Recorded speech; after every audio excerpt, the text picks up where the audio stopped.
Sir কলেজে ঘটে যাওয়া সকল ঘটনা বললাম। exausta, né, meu filho? সভাপতির Mas eu গাত não posso তুলছে ir কেন? embora. Por quê? Porque কারণ essa উনি tua আমার বাবার namoradinha নামে গালি fica দিচ্ছে তাই। tentando যদি এই কলেজে এরকম eu করো preciso তাহলে de um তোমার presente pro পড়ালেখা Dia বন্ধ das হয়ে Mães. যাবে। Claro, tenho várias sir opções. এই ভুল Esse দ্বিতীয়বার daqui, de আর হবে Vinicius, না। te amo. তোমাকে Eu também কলেজে tenho ভর্তি করাতে essa পারি, তবে embalagem একটা শর্ত আছে। lindíssima que vem com কি vários শর্ত, স্যার? bombons sortidos. আমি আপনার সকল Eu acho শর্তে রাজি, que- sir. Meu filho vai ter que ficar তুমি esperando কলেজে presente কোনো pros এরকম outros. মারামারি Só ঝগড়া falta করতে ela পারবে querer না। que ele pague যে কোনো também. অবস্থা দিয়ে তুমি ঝগড়া করবে না, Preciso যদি alguma করো coisa তাহলে bem তোমাকে এই impactante কলেজ pra ver থেকে se eu টিসি দেওয়া হবে, consigo adoçar এবং যাতে a অন্য কলেজে pessoa. না Ai, ভর্তি হতে পারো সেই ব্যবস্থা করা Então, হবে। então esse daqui, okay sir, chocolate ao আমার leite দ্বারা creme এই que কলেজে derrete na কোনো boca. ঝগড়া হবে না। Ou então a opção ওকে, এখন do ক্লাসে pote যাও la আর creme. ভালোভাবে Assim, লেখাপড়া ela করো, pode আর এক মাস colecionar পর o তোমাদের pote ফাইনাল depois. পরীক্ষা। Ô meu filho, tô aqui sempre sir, com আমি uma তো moradinha ফাইনাল ইয়ারের por রুম aqui. চিনি না। Não sei se ela lembra, mas এখান ela থেকে tá বাইরে esperando হয়ে no Quer saber? Eu acho que eu vou levar todos, Eu vou precisar. ধন্যবাদ স্যার। Ótima escolha. দরজা খুলতেই ওরা প্রায় ধাক্কা দিয়ে Que mãe ঘরে ঢুকলো। sortuda essa পাশের dela. ফ্ল্যাটের জ্যাকেট ভাই লাগে কাঁপতে কাঁপতে বললেন, Eu আপনি amo মানুষ নাকি cachorro, জানো? meu Tisha filho. তখন প্রায় Eu অচেতন, sempre তাকে gostei dessa হসপিটালে tua ওরাই নিয়ে namorada. গেল, আমি বাড়িতেই Sempre. ছিলাম। Que você parece সকালে mais শুনলাম provar em ওর casa, বাড়ির né? লোকজন নাকি চলে Oi, com এসেছে, licença, অফিস vamos কামাই pra করে casa, গেলাম। Oi, ওর বাবা মা currículo ভাই lá no ভাবি caixa. সবাই ওখানেই ছিল। আমি eu বললাম, não vim entregar আপনাদের মেয়েকে currículo, বাড়িতে não, eu নিয়ে vim যান, comprar ওকে তালাক mesmo. দিব, কাগজ পেয়ে যাবেন। eu vou te তার deixar তালাকের todo কারণ boletim, এটাই। então, dos এই বলে modelos রিপোর্টগুলো e dos ওনাদের preços, সামনে porque রাখলাম। agora eu tô ওর ভাবি ocupada বলল, atendendo. তুই কি তালাক Como দিবি রে? ocupada? Se a কাগজ moça তো que tava আমরা aqui, পাঠাবো, toda atendida তৈরি por ti, já tá lá no আরে caixa. মূর্খ, Eu ভালো quis করে dizer- পড়লে Ocupada দেখবি pra ইচ্ছে করে pobre, বাচ্চা né? নষ্ট Bom, করা হয়নি। não importa. তোর লাথিতেই ওর ব্লিডিং tinha শুরু algum হয়েছিল, modelo em mente? তুই তো চলে গেলি অফিসের quero ট্যুরে। experimentar aquela blusa আর আমি খবর laranja পেয়ে com হাসপাতালে flores নিয়ে em cada গিয়েছিলাম। vitrine. ভাবির Quero মুখে antes এমন acompanhar কথা até শুনে ele আমার pegar চোগাল o ছড়ে boletim পড়ল। do preço, ব্যাপারটা porque ele গোপনই valor ছিল, máximo 3 কারণ আমার vezes. ননদ চাইনি Por ওর acaso eu te সংসার perguntei o ভাঙুক। preço ou এমনকি em মা বাবা quantas ওর vezes dá ভাই pra fazer a পর্যন্ত tal da জানে। blusa? এমন Não, সময় eu পুলিশ sei que এসে não, উপস্থিত। pai. Mas নারী nada então, né? নির্যাতন Não foi মামলায় buscar ainda a আমাকে porcaria ধরে da নিয়ে blusa যাওয়া pra হলো। experimentar porque, অনেক já ধরাধরি sei, é porque উকিল tu te টাকা acha পয়সা খরচ superior, করে né? 8 Deixa eu মাস te পর contar um রেহাই segredo. পেলাম। ভাগ্যিস Eu টাকার falei উপর nessa দিয়ে loja. গেছে, Eu sei quanto নয়তো foi teu salário, 325 না sabia? কত যেন ধারা অনুযায়ী নাকি 7 বছর পর্যন্ত কারাদণ্ড হতো আমার। চাকরিটা নেই এটা বলা বাহুল্য। নিচের গ্রামে ফিরে গেলাম, সময় কাটে না।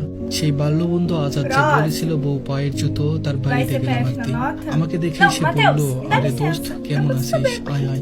আমি ভেতরে ঢুকলাম, সুন্দর সাজানো ঘর। সে তার বউকে বলল, এই রিমি দেখো কে এসেছে।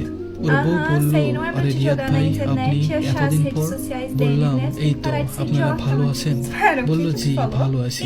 আর আজাদকে বলল, আজাদ তোমাকে না কাল থেকে বলছি দিনই শেষ, এখন ভাইকে চা দিব কি করে, তুমি এখনই গিয়ে নিয়ে আসবা এক্ষুনি। আজাদ বলল, আরে বাবা যাচ্ছি যাচ্ছি। টাকা নিয়ে আজাদ হাসতে হাসতে বেরিয়ে গেল। কি সুন্দর সংসার, পায়ের জুতো, সুন্দর সংসার। আমার মাথায় ঘুরতে লাগলো। Né, আমি Matheus? Já ia কখন dar যে o teu হাঁটা ধরেছি CPF. Se não জানি é না। eu te পিছন থেকে controlar, se কেউ não é ডাকছে, eu fazer ভাবি essas coisas, বোধহয়। essas mulheres আজাদের tudo পায়ের dão em cima জুতো। de ti porque tu é এরপর বাড়ি idiota, থেকে né, অনেক Matheus? মেয়ে দেখা হলো আমার জন্য। সবাই খোঁজ খবর নিয়ে ফিরে যায়। Pera, আর onde que tu চেষ্টা vai? করে Ainda não লাভ নেই, finalizou a তাই minha ঢাকায় compra. ফিরে এলাম। একটা দোকানে Sinto সেলসম্যানের muito, চাকরি vai জুটলো aqui pra কোনো outro মতে, caixa, তাও বহুদিন পর। দিন Já deu চলছিল horário. কোনোভাবে। একদিন জ্যামে গাড়িতে Tu não বসে pode থাকা fazer অবস্থায় isso. তিশাকে Não posso দেখলাম। assim. আকাশি রঙের সালোয়ার Oi, কামিজে mocinha, ওকে যেন eu vou só dar পরীর uma মতো olhadinha লাগছে। aqui, tá? পাশের ছেলেটা Claro, fica à সম্ভবত ওর vontade, স্বামী। qualquer coisa আমি é só me রাস্তা পার chamar. না হয়ে কিছুক্ষণ Oi. দাঁড়িয়ে থাকলাম। দুজন খুব হাসছে Não pode আর bater বারবার nas পিছনে pessoas ফিরে কি assim. যেন বলছে। আমার দৃষ্টি গেল Qual que é o পিছনের preço সিটে। dessa? একটু এগিয়ে গেলাম। É দুটো ফুটফুটে জমজ 99,90, গোলাপ mas কলির মতো senhora, মেয়ে। a sua filha está মায়েরা me তো batendo পুরোটাই aqui. পেয়েছে। এই Vale, মেয়ে দুটো আমার বলেও para. হতে পারতো।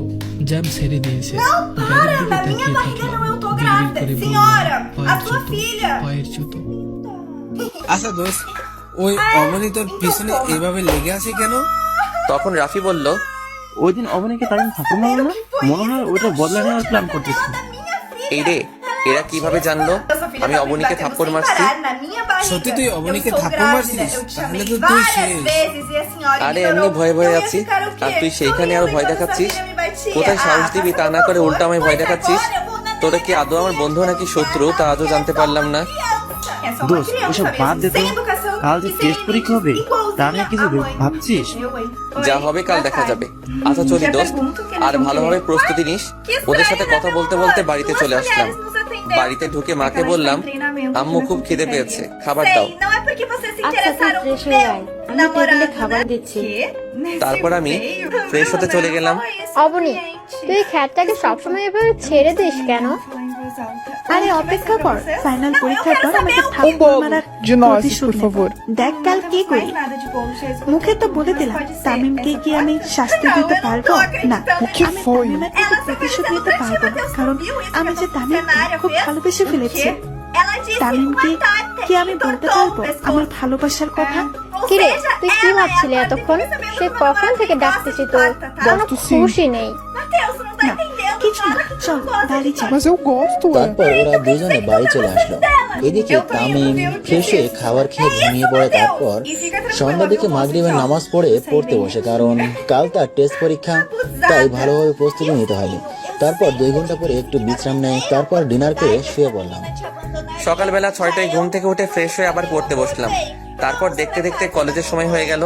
তারপর নাস্তা করে কলেজে চলে এলাম। তারপর অবনীর সাথে দেখা করে ক্লাসে চলে এলাম। তারপর প্রিন্সিপাল এসে আমাকে ডেকে তার কেবিনে নিয়ে গেল। এরপর স্যার যা বললো তা শুনে তো আমার নিচ থেকে মাটি সরে গেল। তারপর কলেজে এসে সোজা অবনীর কাছে চলে গেলাম। কিরে, আজ তুই নিচে চলে আসলি? যাক ভালোই হলো। বলেন ম্যাডাম, কেন ডেকেছেন? কেন ডেকেছি তার জন্য কি তোকে কৈফত দিতে হবে নাকি? এই বলে ঠাস করে 2 গালে 2টা থাপ্পড় মারলো। থাপ্পড়টা এত জোরে লাগলো যে আমার ঠোঁট থেকে রক্ত বের হচ্ছে আর খুব জ্বলছে। তবু সহ্য করে থাকলাম, কারণ এখন কিছু বললে হিতে বিপরীত হতে হবে, তার চেয়ে চুপ করে থাকি। যা তো এখান থেকে। তারপর আমি সোজা ক্লাসরুমে চলে আসলাম, আর আমি পকেট থেকে রুমালটা বের করে রক্ত মুছে আবার ঢুকিয়ে রাখলাম। তারপর আমার বন্ধুরা চলে এলো, তারপর বন্ধুদের সাথে একটু কথা বললাম। অন্যদিকে অবনী ভাবতেছে, না, তামিমকে এভাবে মারাটা ঠিক হয়নি। ধুর, এখন কি তামিমকে ভালোবাসার কথা বললে তো আমাকে মেনে নিবে না। তামিম তো আমাকে মেনে নিবে না, কারণ আজ আমি যা অন্যায় করলাম তার জন্য তামিম আমাকে ক্ষমা নাও করতে পারে। এখন কি করি? তখন অবনীর বান্ধবী রিমি বলল, কি রে অবনী, কি ভাবছিস? চল ক্লাসে যাই। চল। তারপর অবনী আর তার বান্ধবীরা চলে আসলো। এদিকে রাফি তামিমকে বলল, কি রে দোস্ত, তোর ঠোঁট কাটলো কি করে? আরে তেমন কিছু না দোস্ত, সামান্য ব্যথা পেয়েছি, ঠিক হয়ে যাবে। আচ্ছা। রাফির সাথে কথা বলতেছি, তখন স্যার ক্লাসে চলে আসলো। স্যার ক্লাসে ঢোকার সাথে সাথে প্রিন্সিপালও ক্লাসে ঢুকলো আর বলল, তোমাদের মধ্যে তামিমকে? জি স্যার, আমি। তুমি আমার কেবিনে এসো। আচ্ছা স্যার। তারপর আমি প্রিন্সিপালের কেবিনে গেলাম। সেখানে গিয়ে দেখি কলেজের সভাপতিও আছে, সাথে আমার আব্বুও। তারপর সভাপতি তারেক চৌধুরী মানে অবনীর আব্বু বলল, তুমি সেই তামিম যে প্রতিদিন আমার মেয়েকে বিরক্ত করো? ঠিক বুঝলাম না স্যার।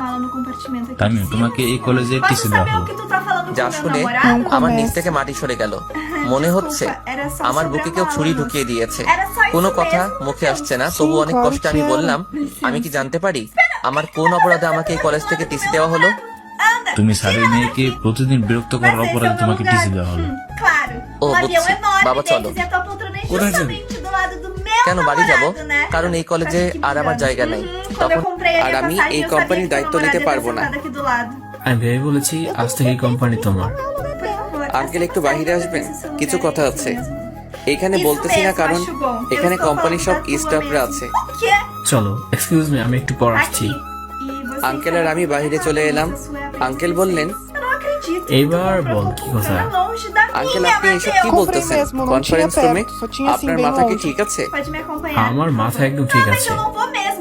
তাহলে এসব কি? এই কোম্পানির দায়িত্ব আমি কিভাবে নিব? আমি তো একটা সাধারণ পরিবারের ছেলে, আর সবচেয়ে বড় কথা হলো আমাকে আপনি ভালো করে চিনেনই না, তারপরও আমাকে আপনার কোম্পানির দায়িত্ব দিয়ে দিচ্ছেন। আমি কোনো কথা শুনতে চাই না। তুমি আজ থেকে কোম্পানি নিবে মানে নিবে। সরি আঙ্কেল, আমি আপনার কথা রাখতে পারলাম না। আজ যদি তোমার বাবা হতাম তাহলে কি আমাকে এভাবে ফিরিয়ে দিতে? ফিরিয়ে দিতাম, কিন্তু কেন? কারণ আমার এখনো পড়ালেখা কমপ্লিট হয়নি, আর আমি আমার নিজের পায়ে দাঁড়াতে চাই। আচ্ছা, লেখাপড়া শেষ হলে তাহলে তোমাকে কোম্পানির দায়িত্ব অবশ্যই নিতে হবে। এখন আপাতত ওদের সামনে বললো না কোম্পানির দায়িত্ব নিচ্ছ না। Okay uncle. আরেকটা কথা আঙ্কেল। আবার কি কথা? তাড়াতাড়ি বলো। মাইশার সাথে আমার বিয়ে মানে বুঝলাম না। মাসা তোমার পছন্দ করে, তাই আমি ওকে কথা দিয়েছি মাসের সাথে তোমার বিয়ে দেবো। আচ্ছা, আপনার যা ভালো মনে করেন তাই করেন। চলেন, ওনারা আমাদের জন্য অপেক্ষা করতেছে। চলো। দুইজনে আবার কনফারেন্স রুমে চলে আসলাম।